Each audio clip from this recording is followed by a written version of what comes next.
법인을 통해서 부동산 투자를 하셨던 분들이 계셨고 네. 법인을 활용할 수 있는 네. 방법은 있죠. 돈을 빌릴 수 있는 기간이 좀 더 네, 있다라는 네. 장점이 있고요. 네. 요즘 업무 중에 부동산 세무와 관련된 업무가 굉장히 많아지고 있다고 들었어요. 네. 어떤 문의가 가장 많아요? 최근 17년도부터 해갖고 네. 21년도까지 부동산 상승장이었다 보니까 네네. 부동산 투자자들도 엄청 많았고 또 그러다 보니 정부에서는 주거 안정을 목적으로 부동산 투자하지 마. 네. 그래서 세법을 많이 개정하다 보니까 네. 부동산과 관련된 세금에 대해서 문의를 주시는 분들이 굉장히 많고요. 또 매년 또는 수차례 네. 세법이 개정이 되면서 네. 저희들도 네. 그때그때 업데이트가 안 되다 보니까 네네. 또 업데이트되는 그 개정된 세법들이 너무 어렵게 해놔서 네네네. 맞아요. 누더기거든요. 네네. 그때 처방을 네. 한다는 식으로 이제 네. 개정이 되다 보니까 네네. 저희들조차도 어려우니까 네. 그 투자자인 개인분들도 네. 굉장히 어려워서 네. 문의 주시는 것도 많고 업데이트가 안 되고 어렵다 보니 포기하시는 분들도 많아지고 하다 보니 네네네. 수요는 많은데 공급이 적어서 한번 몰리면 음. 굉장히 문의가 많습니다. 그러니까 이제 개인으로 이렇게 투자하고는 싶은데 계속 이런 개정세법들이 굉장히 혼란을 주고 있고 또 네, 대출도 막히고 뭐 그런 이유들 때문에 중간에 포기하는 분들이 좀 많을 것 같은데 이런 분들 어떤 뭐 방법이 없어요? 시중에 금리가 워낙에 낮다 보니까 네. 이게 화폐 가치가 물가 상승률만큼도 못 올라가다 그렇죠. 보니 못 따라가죠. 대체 수단으로 이제 투자 상품에 이제 많은 관심이 있었고 그 중에 하나가 이제 부동산이었잖아요. 네. 그런데 17년도부터 꾸준히 개정된 세법으로 인해서 제가 판단했을 때 네. 세무적인 관점에서는 더 이상 부동산 투자는 세후 수익률을 고려해 보면 사실 어렵지 않나 생각이 들고요. 그러니까 너무 이게 보유도 오래 해야 되고 좀 까다롭긴 해요. 저도 이렇게 개정세법을 안 보는 건 아니거든요. 한번 나오면 쓱 훑어는 보는데 부동산과 관련된 유독 많은 세목들이 붙고 뭐 또 굉장히 그림으로 치면 덧칠하는 네, 식으로 그래서 굉장히 좀 여러 가지로 혼란을 주고 있긴 하거든요. 네. 그러면 뭐 방법이 없어요? 그래서 이제 좀 눈치 빠르셨던 분들은 네. 18년도, 19년도 네. 법인을 통해서 부동산 투자를 하셨던 분들이 계셨고 네. 그걸 통해서 좀 재미를 보신 분들이 있었죠. 그런 분들은 뭐 어떻게 하신 거예요?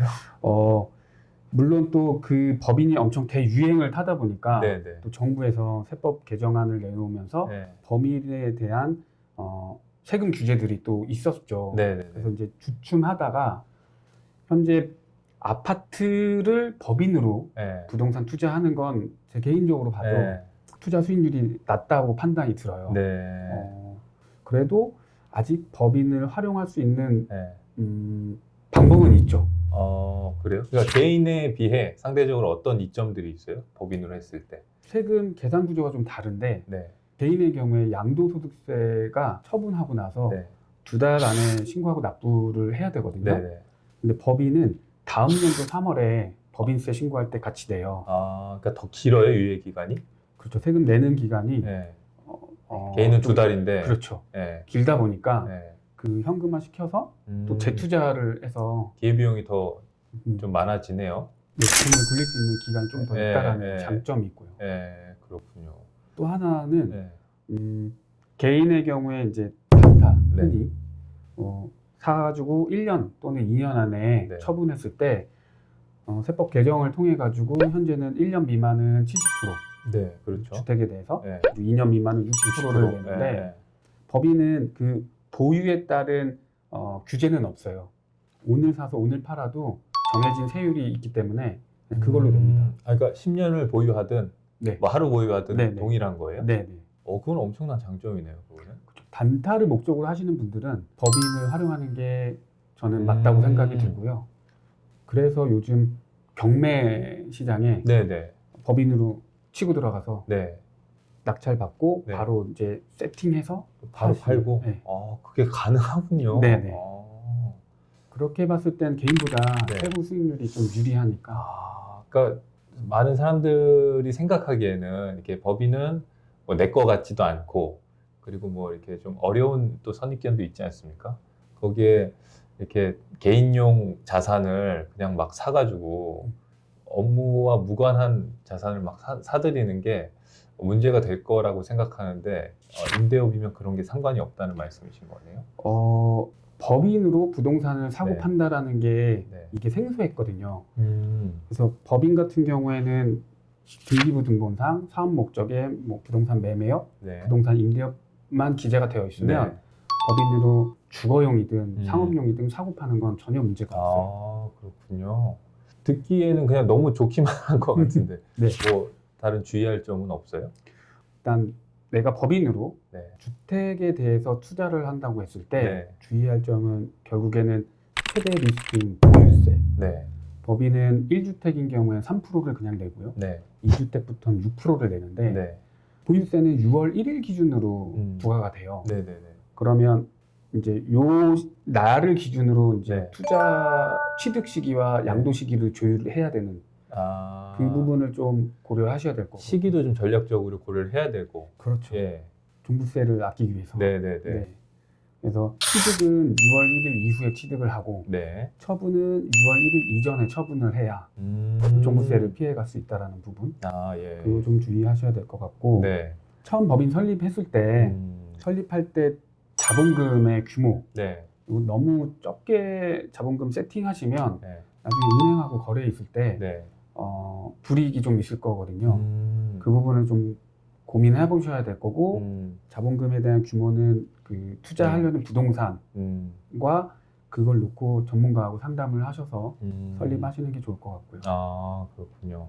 이제 법인 설립하듯이 뭐 자본금을 설정하고 그런 걸 다 해야 된다는 말씀이신 그렇죠. 거네요? 그렇죠? 네.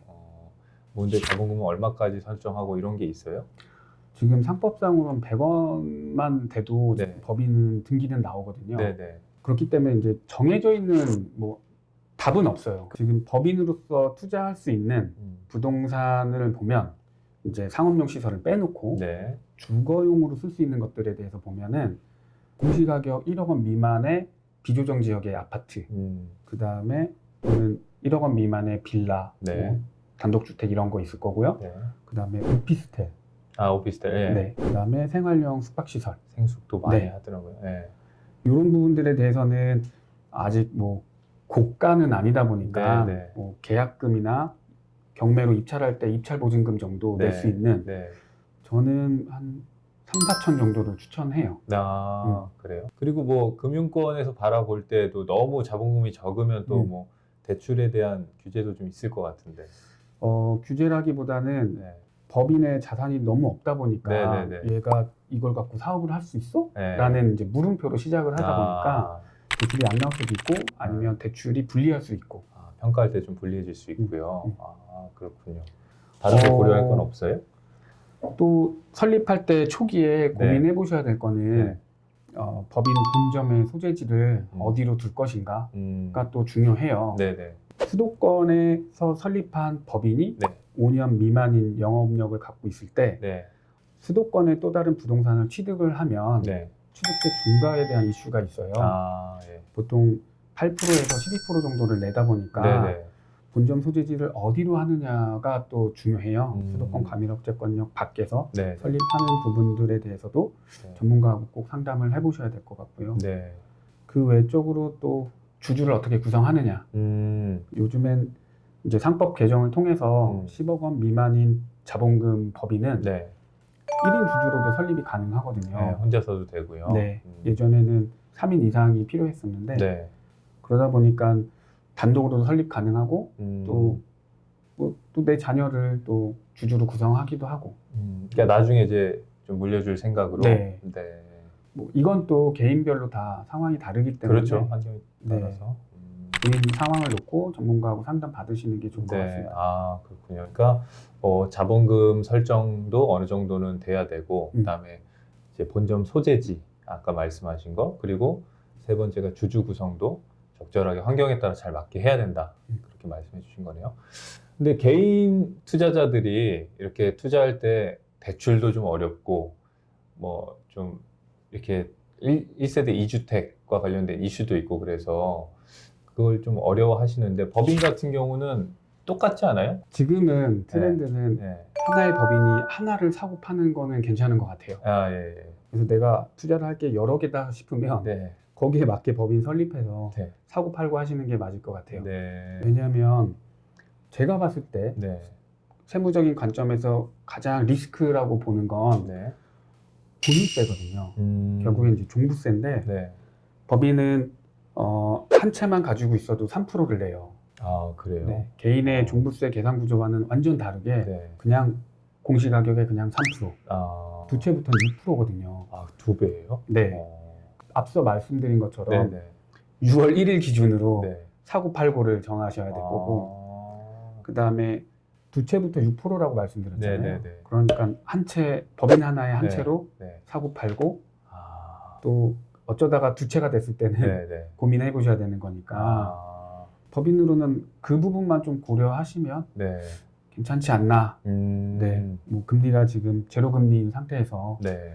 유용한 재테크 수단이지 않을까 생각합니다. 어쨌든 뭐 그런 주의할 점들도 분명히 있겠지만 개인에 비해서는 상대적으로 좀 아직은 메리트가 좀 살아있다라고도 볼 수 있겠네요. 물론 법인도 많이 막혀 있어요. 네네. 하지만 그 중에서도 아직 법인으로 투자할 수 있는 물건들은 있다. 그거를 활용할 수 있다라는 정도로 참고하시면 될 것 같아요. 네. 그러면 대출도 많이 좀 관심이 있어 할 것 같긴 한데 개인 대출은 요즘에 굉장히 좀 까다로워졌잖아요. 법인도 마찬가지 아니에요? 네, 법인도 마찬가지로 네. 주택에 대해서는 대출이 좀 막혔고요. 네. 저도 현장에서 네. 대출이 안 나온다고 이제 듣고 있고, 네. 업무용 시설이나 상업용 시설에 대해서는 뭐 요거에 대해서는 대출이 막혀 있지는 않아요. 그래서 뭐 가장 유효한 거는 오피스텔이나 네. 요즘 또 많이 이슈됐던 네. 생활용 숙박 시설에 네, 대해서는 네, 네. 그리고 상업용 시설인 이제 뭐 상가 같은 것들에 네. 대해서는 대출 아직 유효한 걸로 알고 있어요. 아, 그렇군요. 알겠습니다. 오늘 관심 있는 분들한테 좀 도움이 되었으면 좋겠네요. 네. 감사합니다. 네.